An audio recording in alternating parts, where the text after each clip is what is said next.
कर्जमाफीच्या यादीतील रक्कम आणि ई-केवायसी करताना दिसणाऱ्या रकमेत मोठी तफावत काही ठिकाणी आढळून आहे. खास करून हिंगोलीत अशा खूप तक्रारी आहेत. असं आहे की या संदर्भात पहिल्यांदाच खूप स्पष्टपणे सांगण्यात आलेलं आहे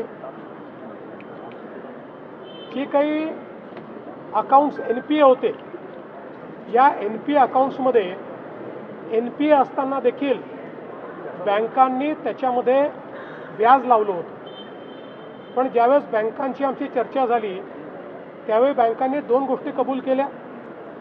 एक, NPAवरचं व्याज ते कमी करतील, ते काढून टाकतील. आणि दुसरं, कर्जमाफीच्या दरम्यान अकाउंट आणि अकाउंटमध्ये पैसे येणं या दरम्यानच्या कालावधीचं व्याज ते काढून टाकतील. त्यामुळे अकाउंटमध्ये जरी व्याज दिसत असलं तरी बँकांनी त्या व्याजाशिवाय कर्जमाफी मान्य केलेली आहे. आणि म्हणून आम्ही जी कर्जाची रक्कम आहे ती बँकेत भरतोय आणि व्याजाची रक्कम बँक स्वतः त्यातनं काढून घेणार आहे. काही लोकांना कन्फ्युजन असं होतं आहे की आमचे जास्त पैसे अकाउंटला दिसत आहेत, म्हणजे आमच्यावर जास्त कर्ज अकाउंटला दिसत आहे आणि त्या मनाने आमच्या अकाउंटला कमी पैसे आले आहेत. काळजी करू नका.